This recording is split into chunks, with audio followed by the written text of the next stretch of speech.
Abonnez-vous sur la chaîne YouTube Pef Bonheur TV. Papa Patience Fayoulou, Papa Bonheur. Quelle initiative! Bonjour, c'est avec un grand plaisir que Lelo, Pef Bonheur TV. Je suis privilégié pour Bungite. Yako Yamba, artiste, présentateur, il y a émission Oyo. Bon, Lelo est au Yambiye. Moi c'est Nancy Mitongo. RTara TV Masolo Robeta. En passant, tout ça a plaisir que tout ça a kin, tout ça peut mettre à partir à Kinshasa, capitale de la République démocratique du Congo, Moka Lumumba, de Pessibino Mote de partout ailleurs. Les autres tout ça li bakou malam buto yambi pour la bino, patience, bonheur, patience Fayoulou pour les intimes quoi. Pef Bonheur TV, voilà. Yemoko, le président, le chef, Toyambi. Bonjour, messieurs Patience. Bonjour, madame Nancy. Boni. Ah, qui m'est allé à Narisma Kinshasa? Narisma Kinshasa. Depuis qu'on a Kim, depuis que vous êtes au Canada, depuis qu'on a Kim? Ça fait presque un mois. Un mois? Ouais, presque un mois. Na Kinshasa. Kinshasa, Mbokelengi. Au Canada. Bon, ça fait combien de temps que au Longa Kin? Ah, ça fait 10 ans. 10 ans. Ouais. Donc, on tire la qui? On tire la gouvernement, on tire la président. L'ex-président Joseph Kabila. Joseph Kabila, ok. Parce qu'il a gagné en 2012, donc il y a Zaki depuis 2006. Si je me trompe, en 2001. Ok. Si je ne me trompe pas, donc. Ouais. Bon, ok. Ouais. Qui n'a pas. Nous, on a Fati Béton. Au senti le changement ou. Oui, c'est vrai qu'il y a changement à Makassi. Positif ou négatif? Bon, les deux. Ok. Je dirais que les deux. Changement positif au Ganamoni, qui est moins de tracasseries au niveau de l'aéroport. Ok. L'aéroport international de Djili. Ok. Tracasseries, il y a suscité des bosso côté de Kouchiapo, actuel gouvernement. Ok. Mais côté négatif, tout ça on là, tout ça on makamwe belé à kosala. Mingi za kosala parce que makamwe belé ils en ont donc namoni par exemple son habikato soka réseau routier na Kinshasa. Ordre exaté, ba chauffeur ba respecter ka code de la route ba respecter na et le côté ba moto ba to tambola na sens contraire à circulation, ba to traverser na même si ba ko traverser les autorités de la place ba kangi ba sorti dans ba entrée ya ba commune mususu ya ba avenue mususu artère moi retourner na gauche exact il faut que nous ça là donc vraiment moi désordre côté des amakasi pe population ils ont vraiment augmenté makasi dans ville de Kinshasa donc comme si ba autorité na biso ba repenser ville à Kinshasa. C'est parce que moi, aujourd'hui, c'est Totoro qui estime la population de ville à Kinshasa aux environs de 20 millions d'habitants. Mais quand les mêmes Nzela ou Belge Batika, il y a encore les Atilélo, Nzela Sikizate, route secondaire Ezate. Donc, ils n'ont pas passé. Parce que les lots, route, ceux qui ont voyagé, par exemple, les lots, ils ont un vol, les lots, vol les alliés à 21 heures. Et que ça, l'erreur, il y a que 17h au aéroport au raté vol. Ok. Bon, j'espère que ma Kambolobi est vrai. Moi, tu as doute nango exacté. Mais ce qu'on a peut-être na avis sur yango, tokozo il en a moi sim. Au outil Canada, oui. Bon, tant que Canada. Au Québec, en tant qu'artiste, autant qu'on a changé, poto cimetière il y a des artistes. Tant qu'on a commandé, on a copie, on a plonge, moi je plonge, on a plonge, banini, on a moto, dans ce moment, on a belé. On a combo là, on garde statut il y a artiste. Bon, tout d'abord, na Kenaki Canada comme étant artiste et na continuer toujours dans le domaine wana. La preuve on est batu balandanga na réseaux sociaux, ba mona ka ba spectacle na salaka et mais aussi c'est partout dans le monde hein, que vivre dans mon salaire art et ça a facilité. Mais on a une facilité il y a qu'on s'intégrer. Mais bien sûr parce que tant que comme le monde au Canada, précisément la ville à Québec, la province à Québec pardon, la ville à Montréal. Basant dans le système na bango où il s'agit que l'intégration professionnelle, ils allaient ceux qui ont un domaine nayo, ils ont besoin d'exceller dans le domaine nayo. Par exemple dans le domaine art, ils ont une bourse par exemple les conseils des arts de Montréal, où ils allaient soutenir que bah projet où les artistes vont vivre dans l'île et à Montréal. Dans la ville à Montréal. Basant dans la bourse, bourse il y a vivacité, pardon, bourse il y a démarre. C'est un projet pour l'intégration des artistes nouveaux arrivants. Donc moi j'ai bénéficié de la bourse et c'est que quand on a commis, donc on répète le petit mot pour nous comment ici quand on a commis bandeko bayambanga ba bisanga abi yo au sala musala ninga bino na tanga théâtre na sisa na ina tout ba bisanga bosana musana théâtre au beta manufacture. Mais je me souviens que na bisanga ndeko na binga na classe na tangeli na boutique ngote. Voilà. Na boutique ngote na continuer nango. Donc na continuer ki ko kota na ba million na yeba na sala ba contact na bango que je suis artiste na se présenter même bien que au départ ezala ki difficile moutako soutenir Yazate, mais au moins voilà, il y a un artiste qui vient d'arriver comme on a éboué à partir de bango moko de mon qui volonté on a comment au fond mo brèche ah non le colosana nous sans papier les ans de formation mo pour permettre yo landango voilà donc si tant on est que c'est régularisé Dieu m'a fait grâce n'a occupé mon canal un peu plus rapide la côté sur la carte babilo qu'on n'a bénéficié je pense que le projet projet m'a bien prélude où ils allaient qui financé par le Conseil des Arts de Montréal conseil puis le Cirque du Soleil bah retenir qui projet dans montage du spectacle moko après d'un côté production c'était Conseil des Arts des Lettres du Québec Calque. Pour financer dans montant sur 3 ans ils nous ont financé à hauteur au moins de $22 000 pour la création. Donc on a présenté ça plusieurs fois dans la ville à Montréal dans Bandeko Bayebi Sali Adam dans diversité artistique Montréal. Donc ils allaient ça qui production la bus tout présenter qui projet en tout cas ils allaient qui le tremplin mo le mo permettre que nga batwaye bangai ba découvrir nga ba mona sérieux ya musala aux ali à partir wana na go bourse on a démarre artistique donc ils allaient qui bourse moi pour une intégration pour un stage professionnel na compagnie Mora théâtre alors nga na kenego ça la stage na ngai la compagnie théâtre théâtre à l'envers il y a compagnie Mora spécialisée dans théâtre jeune public il y a marionnette ngai le on a été intéressé depuis marionnette ko ça la marionnette on a ba compte na kenego passer pendant 6 mois pendant 6 mois, on a passé stage et tu es payé par le Conseil des Arts de Montréal. On va payer bon la compagnie, il y a théâtre. Pendant heure la compagnie de théâtre a foutu comme salaire. Comme salaire. Mais ça permet le coup ils à temps partiel donc on a 20 à 25 heures ou 30 heures la semaine mais permettre de payer moi caillou na payer beni quand ndenge zalaka pour que compléter ko futa moi palais et quand toute ma famille bazali ainsi au lukavon et lokakolia moi lamba kolata des choses comme ça. C'est comme ça que à partir il y a projet après stage n'a pas proposé spectacle non pendant le stage n'a pas proposé projet spectacle oyo et Mima Moana et le secret de la tortue. Voilà. Nous proposons une compagnie Wana et théâtre à l'envers, Moana et le secret de la tortue.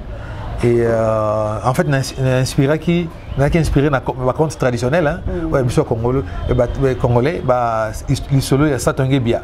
OK. Il y a un là qui vraiment inspiré Nango à toute réécriture. Il y a pièces où on modifié parce que mon biso ça dans la théâtre jeune public on consomme la même chose. Maintenant tout qui la botte au théâtre jeune public les théâtre ban les alliés ainsi il y a jeunesse les alliés ils ont la tranche d'âge. Donc on a beaucoup plus intéressé dans le côté dans le théâtre jeune public. Il y a bana jeune donc on a proposé le projet et le projet a très bien marché parce que tout ça en coproduction avec la Place des Arts. La Place des Arts à Montréal, je dirais que c'est l'équivalent des Zénith de Paris. Hein. C'est donc les alliés Société Moro, il y a production, il y a mon néné et bah programme à n'importe qui. Voilà. Moi j'ai eu la chance, je ne sais pas, peut-être dans une ou deux artistes congolais où ils ont joué dans la salle, programmé par la salle. Les autres qui n'ont loué ça, non, c'est programmé par eux-mêmes. Na sepele loko moko lobi théâtre kuna eza classifié selon ba tranche d'âge. Donc eza ya bana, eza ya mikolo. Bon, monsieur peut ça spectacle en famille hein. Que non papa maman na bana voilà.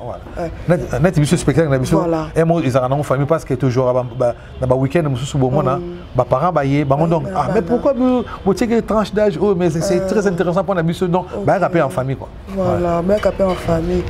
Siko tango bandi au s'intégrer au komiko ça là. Différence ni mona qui par rapport ya kuna na awa parce que ça même théâtre ou après qui awa ok qu'on pratique encore la différence c'est qui kuna na awa ou te avantage c'est kuna tout des avantages parce que tu ne peux pas dire que tout est rose là-bas. Non. Voilà. En fait il y a une grosse différence au niveau de la structure. Voilà. Tout est structuré, tout est ordonné par rapport à Nabiso Awa. Donc, aux ans à contrat et spectacle, avant au côté en scène, tu as ton contrat et le contrat est respecté. Et tu as un peu ça, un peu caché pour na abo. Si mana tika moi le cas soit petit dans tout ça là qui moi zéla pour non zéla na comme moi nyonté. Différence c'est tout est vraiment structuré na niveau ana. Mais na niveau il y a formation, je dirais qu'il y a un niveau ina. Toujours bien formation est bien, il y a art. Parce que on a un diplôme, on a une équivalence. L'équivalence, c'est la même équivalence au niveau, il y a un diplôme d'art, il y a Québec. Voilà. Donc, en plus, avantage, dans le domaine artistique, on ne triche pas. Voilà. On ne triche pas dans l'art. Soit tu sais, soit tu ne sais pas. Voilà. Et si tu ne sais pas, il faut demander. Si tu ne sais pas, il faut apprendre. Avantage, dans le théâtre, mais dans l'art, nous sommes tricharatés. Surtout sur le théâtre où tu joues devant un public, si tu joues bien, et au moins, tu n'es pas un bon comédien. Donc, soit tu y soit tu y es. Donc, l'avantage, c'est parce que tu as une formation dans la compagnie théâtre et je profite de l'occasion pour saluer tous les professeurs de l'INA qui nous ont enseigné, prof Mobinzo, Elbas, Madame Lisette, Nzei, prof Kangou, ça est belé, prof Tawite, prof Nyon, vraiment INA, vraiment merci. La formation na bango mais aussi na robot sanaté parcours artistique dans ville na Kinshasa.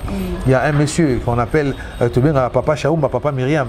Donc Papa Myriam Chaoumba c'est Mouteli Bosso à Zouanga comme étant amateur à apprendre le vrai théâtre. Parce que nous avons un rêve de cinéma mais c'est lui vraiment qui m'a matisanga na scène.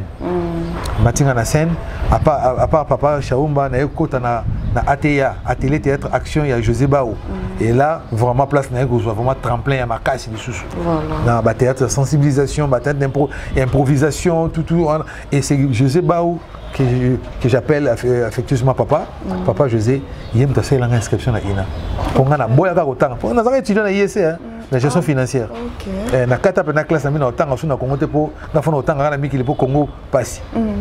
Mais José Baou insista pena a commis ça na ina a foutu la Minerval il y a année mobimba. Merci beaucoup Papa José. En passant de PCP. Papa José Baou. Papa José Baou. Donc il y a des moutons na salé que non na ke otanga na ina de na sisi na ina na ban continuer à travailler na après na ko na comme travailler na comme collaborer dans espace Masolo. C'est dans l'espace Masolo que j'ai appris marionnette. Après on est marionnette dans l'espace Masolo.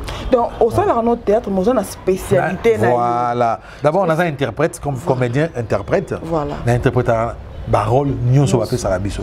Mais à part ça on s'est spécialisé beaucoup plus dans conte, dans un conteur. Excusez. C'est ça là-bas. C'est ça là. La salle à Baconte, la salle à marionnette. Et à partir de Québec, dans le théâtre à l'envers, on s'est perfectionné encore sur le théâtre d'ombre.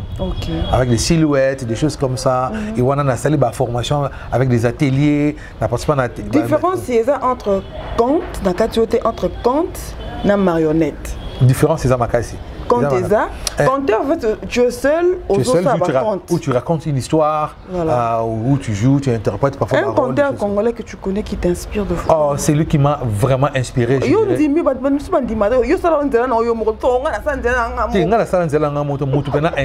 Makasi na compte na Congo, je dirais Hubert Maëla. Ok. Voilà. Je salue en passant. Ok, on le salue aussi. Azana Amien en France. Voilà. C'est Hubert Maëla qui m'a inspiré na compte. Donc, on a talaga compte na yé spectacle à Kintiona.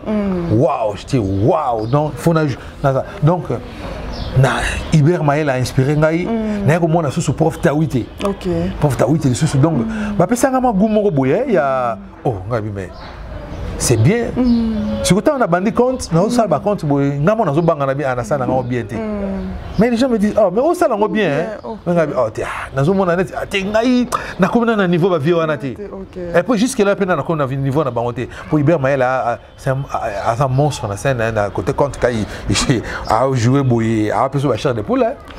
Il a un chair de poule dans le spectacle. Donc, il a un niveau. J'apprends encore. Un apprentissage.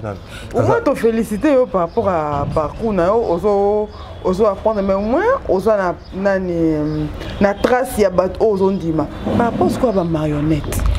Na marionnette, donc Hubert Maël a toujours bango un espace Masolo parce que l'espace Masolo ils ont des centres de formation où ils ont encadré les enfants de rue. Okay. Alors il y a eu un projet, tu as bien la lecture furieuse, attends il y a quand même tout cela qui ont travaillé qu'on après na quatre on te créé comme un groupe na baninga branche moi dans espace Masolo ils ont sangi sa parole. Alors ça la lecture spectacle. Okay. Accompagné de la musique des choses comme ça. De tout ça là à partir de nga na misana mingi na bana na komi na sali bénévolat ti na ego za comme engagé comme encadreur na bana na branche côté ça la lecture en français na bana les lectures de rue des choses comme ça. C'est comme ça que tant bana ba ça ba marionnette n'a pas profiter parce que kuna tozali na madame Malvin Velo qui est aussi une marionnettiste, Hubert Maël a marionnettiste, aujourd'hui Lambert Moseka donc ba ngomi ça ba cofondateur et espace Masolo. Donc ba donc Lambert Moseka en passant nous te saluons. Ouais, Lambert Moseka en Allemagne.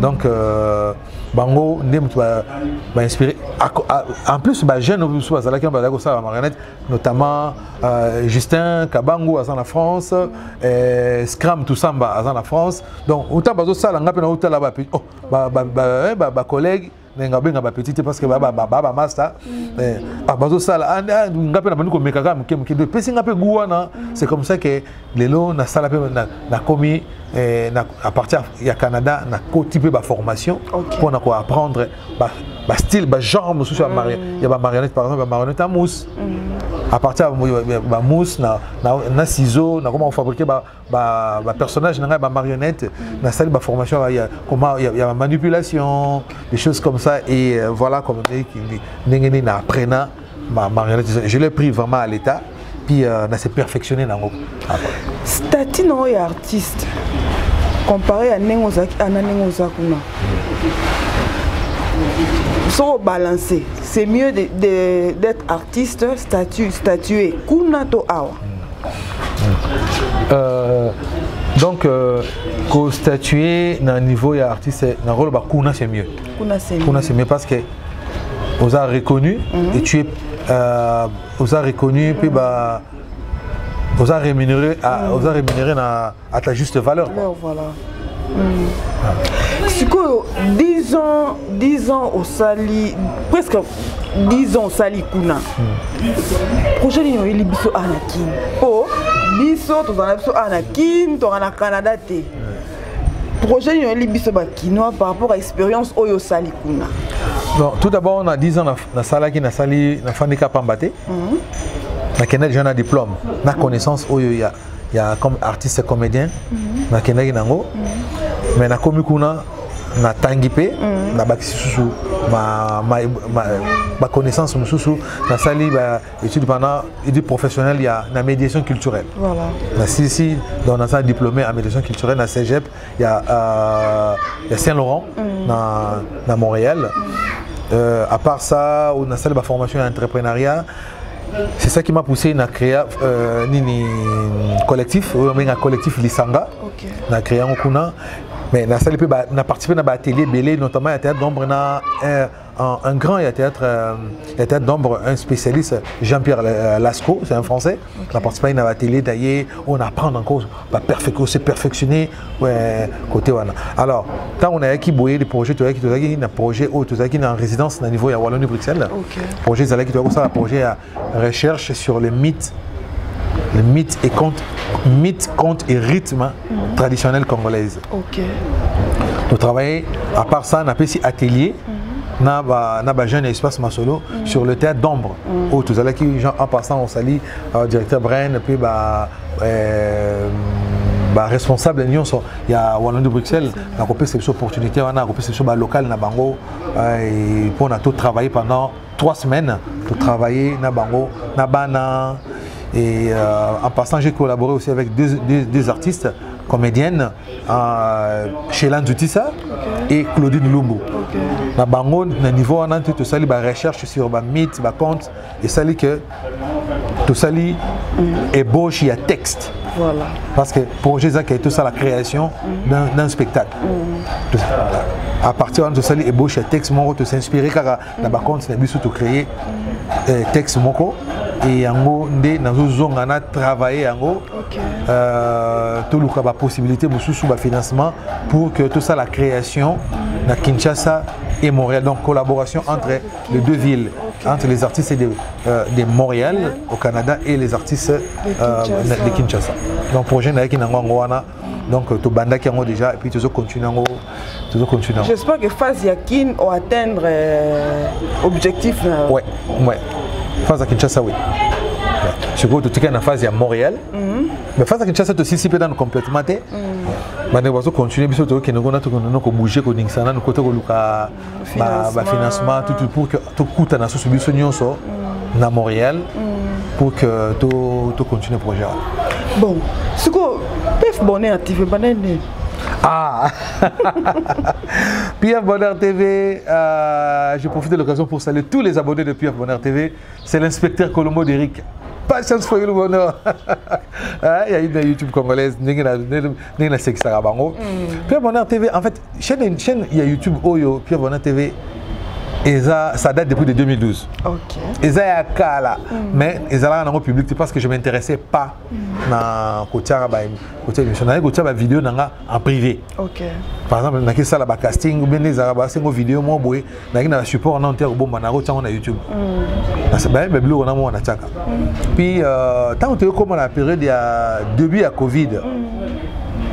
Non ça là na compagnie moi boy na Montréal des collègues na moi avec la chaîne YouTube Aza mexicaine.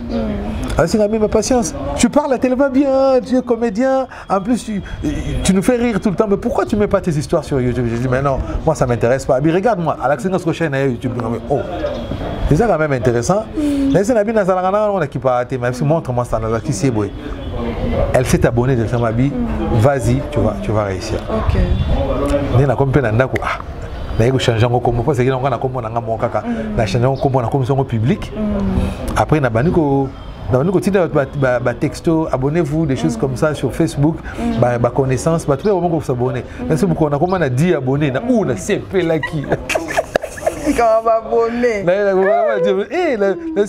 on a comme on a 10 abonnés je te dis 10 sur les exceptionnels donc c'est un monde na chaîne mususu na 100 000 abonnés 10 000 1000 2000 5000 7000 10 000 abonnés est-ce qu'il n'a pas na comment et ça là que na bandi pe bongo malembe et na soutien pe bande comme susu et na YouTube vous avez qu'à passer un groupe WhatsApp le côté ba confinement tout ça tout comme qu'on nous ba abonné et pas ba chinois et pas ba taïwanais et pas ba américain tout côté na ba groupe moi ba so mona au foot na mbongo ba zupe na chaîne ba tia on ka ba senga ba to qui na s'abonner na ce côté na monde technique na nga bi et ça quand même bien na milieu ba congolais à la raté na zio on a comme ko sala ngo ba na on sala ba live il y a na soutenir pe ba chaîne mususu pe bota misika et c'est comme ça que ba chaîne les conditions ezalaki nini oye au s'abonner ba ninga pe ba ke ko s'abonner pa na yo c'est comme ça que Pierre Bonheur et banaki na na osala ndengwana na laki na osala ba live na na osala musique na na zo bina des choses comme ça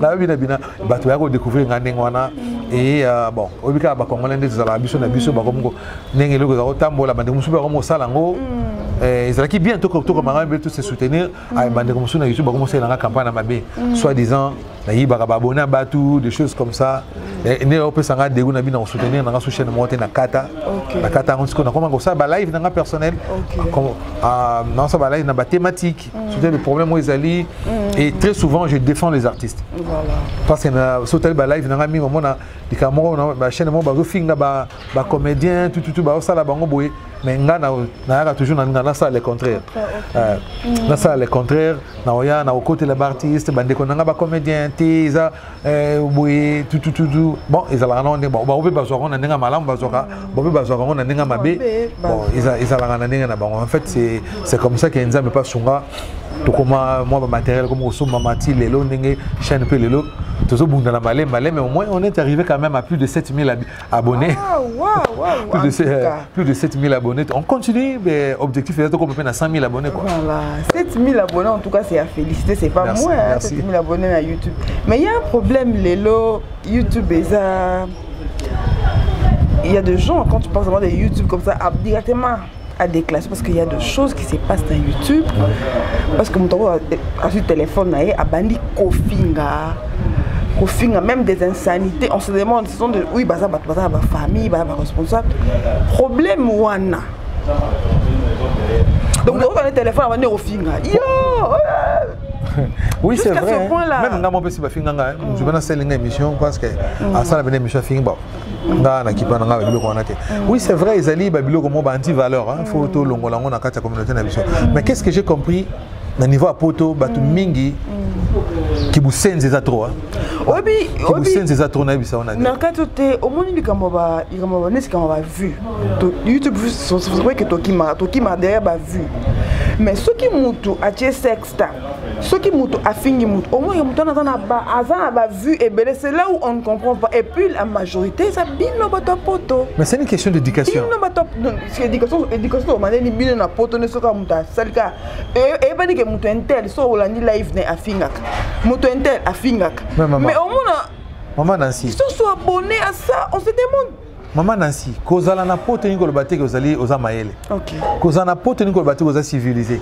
Il y a des nayo ceux que no basenzi baza trop. Voilà. Na mona fana na Occident na Canada, mais ceux que basenzi baza trop. Que ce soit en Europe, que ce soit en Amérique, du Nord, place tout ça on a les États-Unis et na Canada.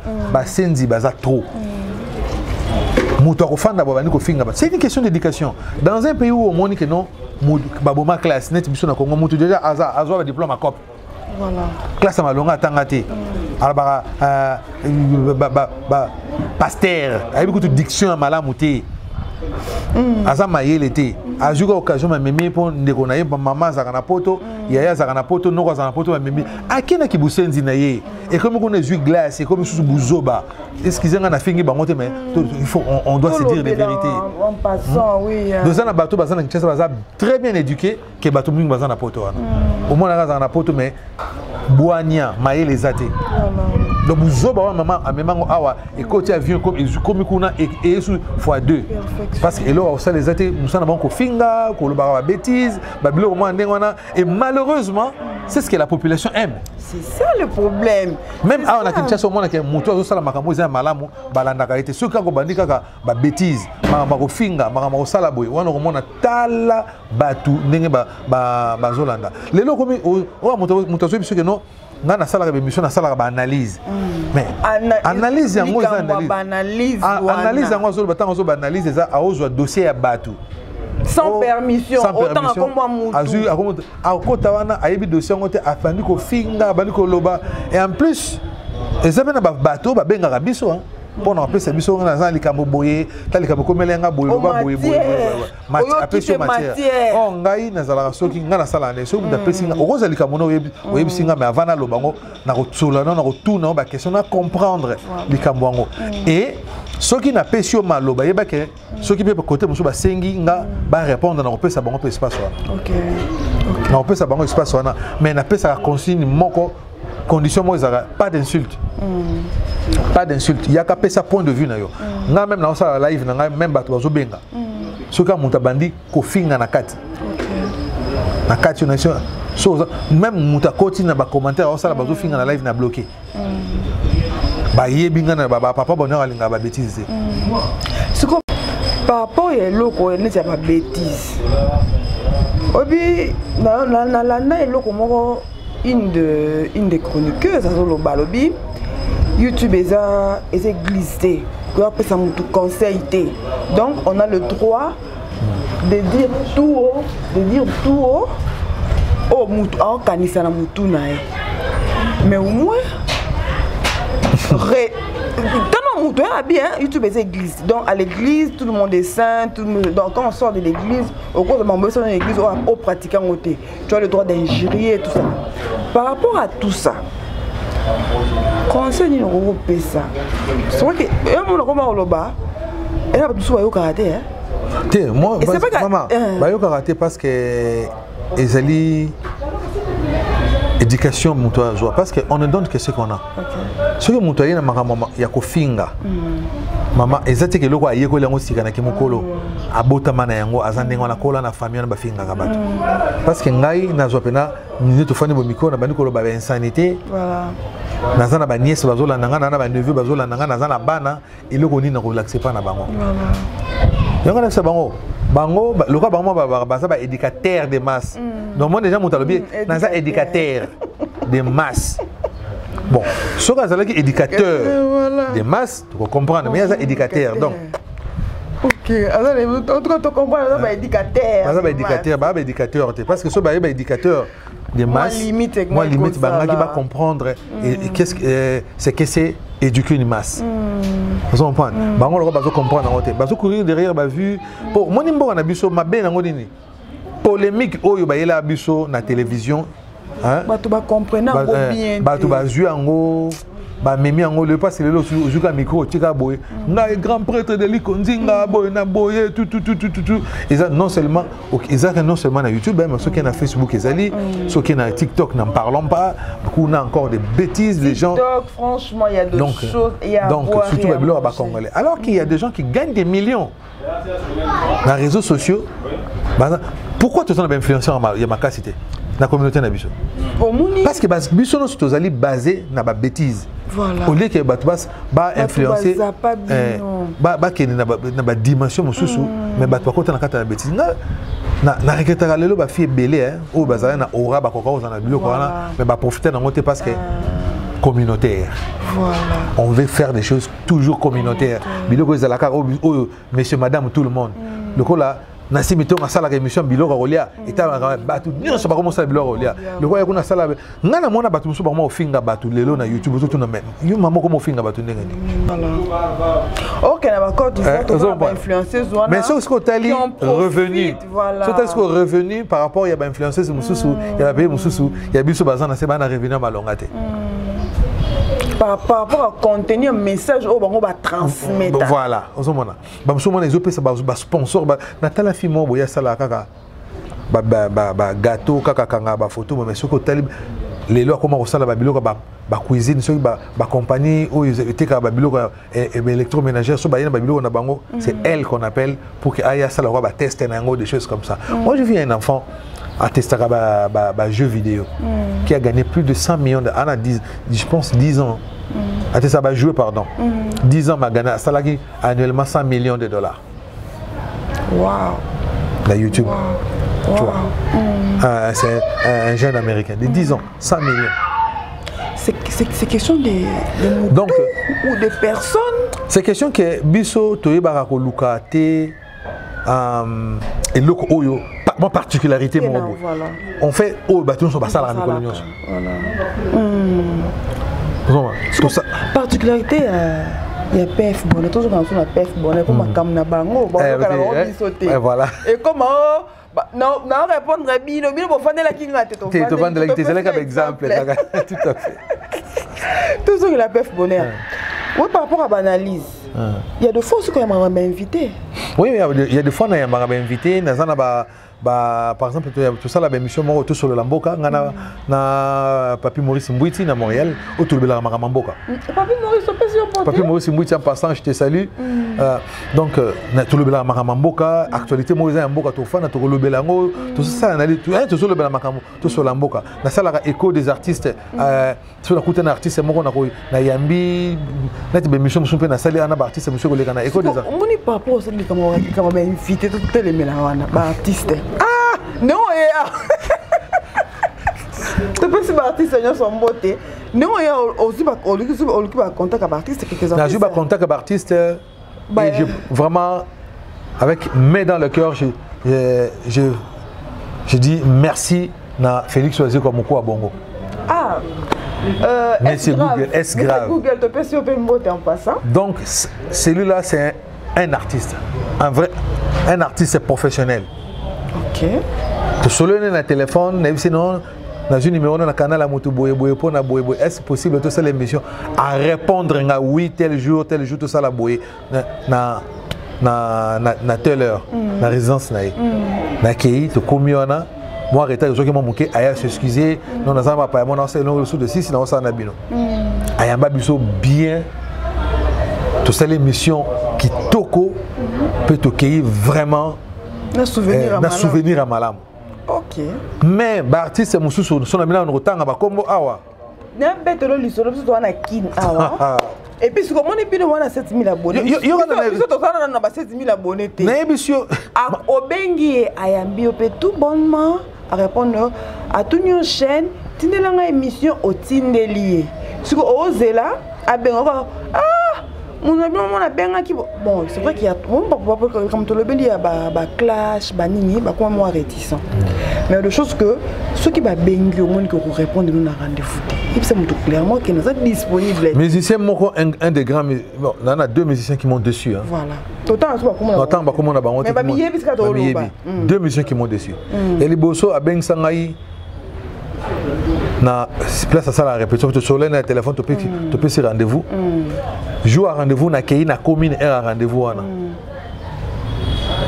et coquille azoyate na l'équipe 15 minutes peut-être avoir été na bengié na téléphone ayambité na c'est les voice pas tu soleil na WhatsApp na c'est les voice ay routine na voice na ça na téléphone réponse à pesinga lobby oh non ni concert moi surprise babenga tout mais oyebi ko saki na rendez-vous na moto pourquoi on informer ngate oyisinga que non ko yate parce que na zui na concert moko boy na osala et na zui contretemps mais tu me laisses ti wana koki nga na benga yo en plus ça peut sur ce deuxième rendez-vous on te dit oh tenga na za su boye tout na za na ni ba bengi biso place moko boye ti et comment au bengi au ti que ba message à répondre à raté na ti bouton na la bi voilà raison pour laquelle baza ba professionnel te ponanga tala moi na musique rosa na 20 ans expérience ba moi na mais oza 20 expérience grand musicien na mboko mais oza amateur parce que tu ne travailles pas comme un professionnel basé belé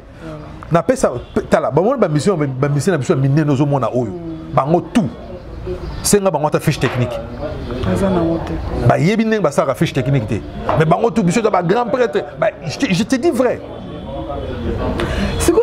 Moussousou a mis balai, Moussousou a mis balai, n'a comme rendez-vous, baba, n'a comme penalty chez il y a ma route logique, d'autant comment ma logique, après ça ma conseil. Tika na yo kaka, na afandi sanga, afandi si, to comme penalty 10 heures, to combien na, to s'annoncer, bah qui peut bah yébisser que non, to fanati 11h15, ah là, à Zate, bah tu dis boy, bah oh ah et ça on a autour la muka na au chocolat na rendez-vous maman ngana biso to moins to fana mboka mpa to comme na mba logique mo na kanka biloko na kenanga na bi bon je respecte la personne mais la considération dans la il m'a déçu voilà na mo atelo nya ko loba lelo nga a convaincre nga que Il est assez différent là-bas. Donc il m'a vraiment déçu. Conseil nous repose un artiste. Et puis on contacte pour ne pas pour bazar artiste. Pour bazar artiste. Et en fait ils étaient libres de refuser. Hein. Voilà. C'était pas une obligation. Voilà. Maintenant on dit mais respectez au moins parole. Pour moi c'est un manque de respect. Voilà. Envers la personne que tu as invitée. Conseil nous repose un artiste na biso. Bah yo karaté. Là on est dans le conseil de ça bango. Vous avez surtout ba makambo. Ba grand prêtre. Ba grand prêtre surtout ba grand prêtre toi rien et là on est le la bango. Ah yeah bango ba kenda ba beta ba Zénith ba beta ba Olympia ba beta ba Stade de France ba beta boy. Oh yo kate. Ah yo kanini. Mais fiche technique ba na bango. Fiche technique azana ngote. Biographie ko tu donc CV artistique azana ngote. Mais ça danger. Ah danger. Mais si vous biso to danger te. To yebi biloko wana to sala ango. Ya mwana biso to na mais yango bino boki. Pour to kota to jouer na ba salle mususu ba viana ba. Ah, yo joueur en ndenge. Mais sur les gars pourquoi parce que eux ils se croient professionnels mais ils sont pas en réalité 30 ans d'expérience pour un amateur. C'est que ils sont mal entourés. Mal entouré parce que mais d'abord un artiste c'est faux à agent agent représenter yo ayeba moto ayebi notion wana est-ce qu'ils ont des bureaux même na bureau na azu de la pire ati bango sala ndena azu de la pire ati pire wana banga ka pire wana zo a droit à la vérité té est-ce qu'ils ont peut-être lèche c'est naïe quoi pona azo banga bon memanga na poto des choses comme ça a oui c'est la vérité té mais tout ça na ina izawana bana animation culturelle koluki ata moko ba ça wana bango ba ko ça la promotion d'artiste c'est parce que musala bango batanga yango wana engagé bango mais mabe na bango ako engagé yo afuta côté c'est ça notre problème mais donc mutua un agent ngane na zawa na teka la production na teka spectacle té ba spectacle sur tous agent mo azali o musala na yango wana na agence na ye yem teka ba produit ba spectacle na biso ngana za na fana ka bo omoni email ekoti akomelinga est-ce que telle date est disponible ngana otala na agenda na site dans disponibilité na disponibilité na changer date na disponibilité à changer date non ou bien on a disponible yé peut mon solo na bango na tabu so c'est bon non so na disponible bon baté na calendrier mon na calendrier non telle date tout ça tout spectacle les aller na temps on agenda na ngapa na se disposer pour na ba date wana so ça tourner na ke tourner so ozoma ngai na kuta na occasion kuta na les maestros réellement OK na tourner question na yebna essayer na ngabilo wana gérant ngote sola na agent na ngai OK azaki na moi si moi azaki agent na yende mutu azana agenda réellement mobimba yebna ba date vous allez boyer billet d'avion vous allez boyer tout mais pourquoi biso ba sala ngote ba grand prêtre kaka et ça question l'amateurisme. L'amateurisme. Quand tu es un amateur au foot, artiste non malamute. Or artiste à foot à caché. Na tout na bango pourquoi ba contenant toujours ba lingi ko ça ka ba orchestre lelo. Alors orchestre na ba te belé besoin unité de production malongé zate au foot à bango par mois au foot à bango par. Or artiste à foot à caché, à caché de production. Tika et bango bazala libre c'est un métier libéral a robeta nzozi ne côté muso azu caché na yazu kuna jour eza que nini aye beaucoup tani bo petit concert azu bon on a peu caché na yake donc bazana système ba orchestre yango bon moi na présent mon grand prêtre atonga ba palais tout même monsieur ba malheureux souka ba monsieur ba malheureux bon on peut au ça métier monsieur zate asala ka ngona akanga makana espérer ka non na qui n'attend mon voyage moi on a son musicien qui a kimina on peut ça bon faute ils sont pas payés sur a kimina beaucoup peut ça bon faute pour ba condition ils a mabé statut pesa basa pe reconnu te ba statut mais voilà aussi nous et les autres ont la mauvaise politique culturelle d'abord la politique culturelle tous en ngoté ceux qui est le ministère de la culture et art mawa budget à culture et art na Congo za combien Or la culture c'est l'identité, hein? Notre culture c'est notre identité. Notre identité, ouais. Mais si au tali bazomona bino ndema batu bon abatama maboki ba musicien d'abord ministre la culture autour pour na la culture c'est la musique seulement. Au moins ba coopérer beaucoup plus dans les musiciens que ba peintre que ba musicien que ba sculpteur que ba comédien tout. Ba comédien les locaux ils ba comédien il y a théâtre populaire ba on est mutu ba yebani ba ça l'effort ba ta mutu que biso ba otosaka que biso otosala na classique ne balobaka. Peut-être français. Peut-être français OK ne besoin na projet mo boyo ministre vena avec non to conseiller mo non ba longoli ba comédien ba lunga ba ta yé ki yo ki no ça maman tika to nazana na Congo pardon zana bima Congo pardon ba betanga fimbo bamba au moins de zonga kama Congo bali kama Mandela siko to mi politique culturelle exacte bon dans le cadre de développement Banzela est possible, il y a moyen par lequel beaucoup se développer, beaucoup de gens ont awa, ti Katanga, awa, ti Lubumbashi, awa. Maman manque à volonté na mboka na biso. Ba condition ba na volonté te. Ba na volonté au bongisa mboka te. OK. Moko to kozwa bato ba na conscience. Ya bongisa Congo, Congo est bon. Mais au moins bonga. Et bonga ceux qui bato na volonté. C'est ce que je disais à un ami, il faut repenser l'homme congolais. L'homme congolais n'existe plus. Ouais. Donc, te perdre identité. L'homme congolais n'existe plus à perdre tout, à perdre repères, à ça sous-souter.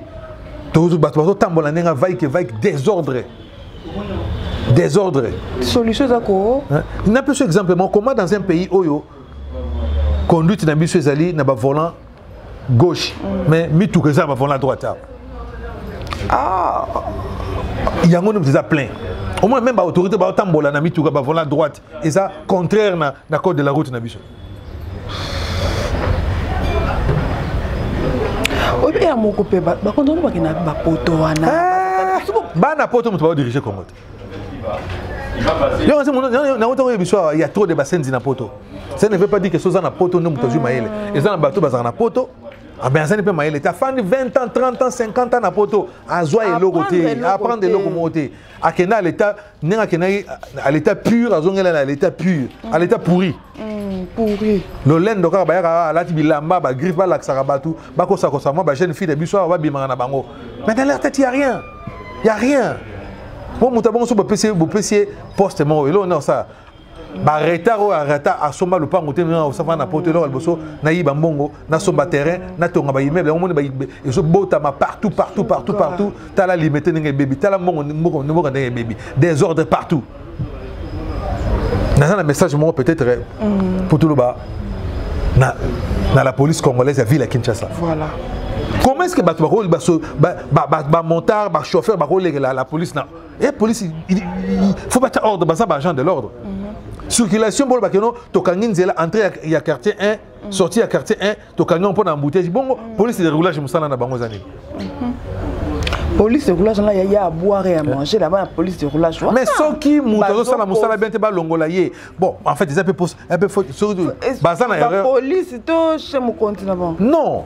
C'est-à-dire que biso sont responsable. Tant que ko sala on dit ko ma policier. Sala musala ko kende to pour no yiba mbonga bato au trésor population et aussi ba autorité na biso faut ba comprendre que il faut ba militaire na biso na ba policier so bazala très bien payé basa na ba conditions malamu pour que ba sala musala na bango bien so bazo yiba parce que ils sont mal payés alors qu'on tenir debout du mois comme ko senga ora embouteillage des amis policiers basa na bango na babeta matolo na ba voiture na mituka bato pour basimbisa et ba yoko na bango sonité ata bolaxi bango na télévision et ils vont continuer parce qu'ils sont mal payés. Au moins na policier akangi bena na kangi circulation boy mituka boye le kamera ba okuna ba continuer ba ngoleka na moni mituka mutuka pena et telemi na katikata nzela na katikata béton nzela zate papa moi akati kuna bazo bende ba matie béton na po ba kote na kata mutuka mais c'est suicidaire. On a pesé un peu bateau. Hein? On a vu que si on a au télématé, il y a quand même au télémi. Mais ordre zaté, c'est parce qu'il n'y a pas bateau motozo respecter loi zaté. N'a pas passant, n'a pas Papa, maman n'a pas il faut repenser l'homme congolais. Il faut repenser la ville de Kinshasa. Il faut tout repenser pour que Makamou aille bien. L'application de la loi. Il y a des lois. Ils en ont appliqué. Suivi exacté. Ce qui est mon condi, aux autres qui s'abattent, batamon dans le sens contraire à la circulation. Mais yo moko tamon dans le sens contraire à la circulation. Non non. Sens contraire. Ce qu'on bouteille, j'en ai années sur les gars, au sirène zo ya kuna. Dans le sens contraire. Les policiers liboso. Comme au moins na tambola. Montar azaye moko. Mais na abetaka gironfa, puis pas les gars. Mais on se bête la moyenne. Bon. Au moins na mutata on ambulance les gars. Oh, ta ambulance ça mutu na kati. C'est comme mutu. On peut comprendre que ambulance quand même, mais au monsieur dans zomona. Donc mutu comme ils ont encore jeep mon pas quelques agents de sécurité, ils ont bien mutu na kati. Bon. Autorité. Voilà un peu. Oh, bon, ils ont vu la Kinshasa, ils ont mais il faut repenser Congo. Congolais, tous en a monté, Mamalamu, il y a eu voilà un peu dans côté. Tout ce qui est c'est RDC tellement que tu aussi mais un mot par rapport aux artistes, par rapport aux autorités, par rapport il y a Congolais. Au moins, papa, il y a une analyse morosali. Par rapport aux artistes. Par rapport aux artistes, vraiment, il faut qu'il y ait une bonne politique culturelle, que le gouvernement congolais va penser quand même à augmenter le budget. Il y a côté culture parce que parti c'est même image en boka dans les bandes. Parti c'est bazabat oyo tozali créateur pour qu'il y ait créé il faut dans des conditions malamu. Dans ce pays quand même un nouveau bâtiment ou un place inégal comment espérons que barobat et la malamu barobe bisangote ils ont centre culturel ya munene espérons que bon ils ont coopération chinoise, il y a un moment donné, on a un peu bon, il y a des petits trucs sur les donc voilà. L'artiste base à la reconnue, base à la statue. On appelle ça un statut. Est-ce que vous voter loi que non la publicité par exemple ça là encore artiste professionnel pour permettre bango vivre quand même au lieu que nous aura n'importe qui obligé quand même gens sont pas artiste et qu'on ça quand même moins revenu comme côté on a question sur musicien peintre tout comédien ils ont quand même et vous allez quand même bien ministère de la culture chez un artiste non ils ont un poste ministériel ils ont un poste politique nécessairement regrouper son gars na nini mais au moins ceux qui budget malamu ils ont bateau bazali par rapport à bateau les wana tout mais quand on pas artiste bon mais tout un artiste c'est député tout un artiste c'est sénateur Bartis c'est pas député son mon amour a été mais peut-être morceau en faveur Bartis bon na bien monté jusque là na monaté et ça na oya kala na sika en tout cas jusque là na monté j'espère bien que l'honorable Ados Ndombasi Azolanda Biso Yazali metteur en scène un grand comédien un grand artiste donc azana pour nous défendre peu artiste dans le domaine j'espère que va sentir quand même changement j'espère que ça lango peut-être dans la information tu sais que ça lango coup de chapeau donc dans ce sens là donc voilà un peu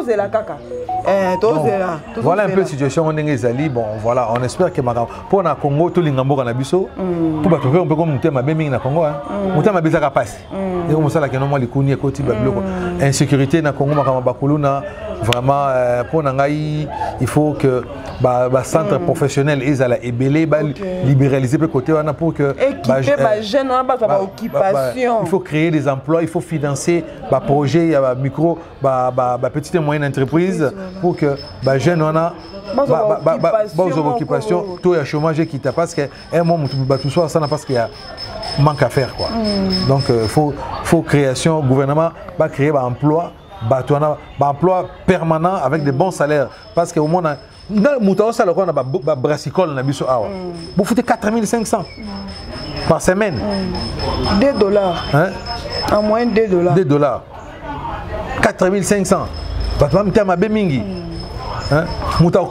muta a déchargé conteneur mobimba vous foutez 70 000 par semaine ce qui na fin du mois nzoto ekufi nzoto ebukani bato bazotombola biloko wana naomona bagene ebele bapapa bazosala biloko wana mpo baluka kovivre mais mboka nini tokende est ce que toza na smig de na mboka salaire brut ezali te salaire minimum na mboka ezalaka na bapapier est ce que bakoki kotiango en application te moto akosala mosala bafute $50 le mois transport eza te eloko mo eza te donc déjà mbongo on a transport l'équipe de salaire il faut futa ndako falesa bana vraiment toza quand même na volonté wana toza quand même na bolingo wana mboka na biso pourquoi tokoza muté mabe envers biso na biso boy moi c'est ce que je n'arrive pas à comprendre dans ces pays désordre partout donc désordre organisé du désordre organisé. Bon, côté artiste, on sait que l'artiste base à la professionnelle, base à un très professionnel. Sur le PC, mon rendez-vous respectant. Sur le PC, mon rendez-vous respectant. Peut beaucoup collaborer na bateau sur le yébi le côté bolu bateau ba yébi ba expliquer bien n'engene zalaka. N'engene au sala ba document mususu au moins la kemoto 30 ans de carrière, grand musicien, grand chanteur, mais amateur. Pour même pas au sala fiche technique, azana ngote. Peso a selu ba fiche technique yango otali yango boy obandi ko seko bibi oni ba selu biso na ebelo na zolo parce que na mona ebele ba grand musicien na biso autant ba komote mais bon maman ba miyebi voilà mais merci beaucoup maman Nancy bon il y a biso que ça c'est makasi tout c'est d'abord yambona kine et puis par rapport à émission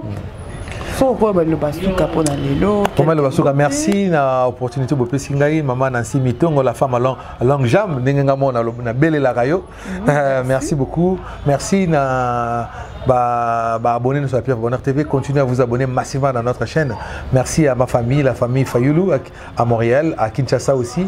Merci à mon épouse Laurette Ntangosson, à mes enfants, Alison Flore Kimberly Fayoulou et à sa sœur Anissa Victoria Aniston Fayoulou Ntangou. Donc voilà, merci à Stone Monfo, Papi Maurice Mbouiti, Bena, Maman Arobaz, Maman Noëlla. Merci beaucoup. Merci aussi à Noëlla Madinga, ma soeur Soreta. Toujours occasion de Koutanate. Merci à toi aussi. Dans Moussala qui toko salaka. Très inspirant. Merci à Baudry Mavwangi. Merci à Claudine Lumbu. Merci beaucoup à Sheila Toutissa, à José Baou, Bren Chibanda. On a dit, mon directeur, salut à toi. Yemoko Petit Wendo, salut. Salut à toi Petit Wendo. Chanteur, il y a solo Namboka Nabiso Bartiste, solo quoi. Merci beaucoup na Bartiste Nyonso, Otukuta na Bango, merci na Bandeko Nyonso, Otukuta na Bango, merci, merci. Vraiment un grand plaisir. Merci na ba comédien Nyonso Otukuta na Bango. Na Gesho a fait une interview, na Maman Mosek a fait une interview, na président Félix Oazé quoi, na Chopper Kabambi na après un réalisateur après une interview vraiment merci na yope maman Nancy Mitongo merci na bébé na biso dandako bébé comment est la côte Paris Paris bébé Paris on te salue en termes de gros bisous bébé Paris vraiment merci beaucoup maman Nancy merci beaucoup ya biso eleki en tout cas c'est vrai que na biso en tout cas ya ko yamba yo lelo puis ya ko mona en live quoi to pesi bino nyonso mbote to pesi ba bana nyonso kuna na ndako mbote Alison et sa petite sœur na Airbus A320 madame Laurette ba coucou ebele en tout cas to pesi merci to pesi bino merci et ngana bossa la maman Françoise Ndala maman Françoise isha de nous yo yebi nzamba pombola maman na nyonso sala nzamba pambola ya pambola papa Didasa pambola Beni vraiment libota no nzamba pambola bino merci beaucoup na Canada pe kuna na pesa moto na moko na biso ya inape Nathalie Meshimo Iola to pesi en tout cas ba mbote bele kuna Dadine Moussi tout pas aux États-Unis to pesi moto na Dadi mabanga na yo na moni esila te zato c'est belé donc na obora souté si na pesi moto na Papelis Landu cordon na biso naki kopesa moto na cordon na biso Papelis Landu na Air Tara TV na pesi moto na 001 l'ancien papier Moumama depuis longtemps na pesi bino nyonso obolinga bolandaki biso bolingi biso to pesi bino moto to lobi vraiment soit to lobi ebele j'espère que vous retenir atamuki atabino to boyoka j'espère que vous ozata tant koyoka biso c'est nous qui a biso ya koyamba pona bino le DG ya Pef Bonheur TV na Katakin tant rozongo mena biso ba mbote na biso na batu nyonso ya Québec en tout cas on vous aime bien si le Seigneur ne revient pas donc Koutana au prochain numéro merci beaucoup au revoir. Abonnez-vous sur la chaîne YouTube Pef Bonheur TV. Papa Patience Fayoulou, Papa Bonheur. Quelle initiative! leke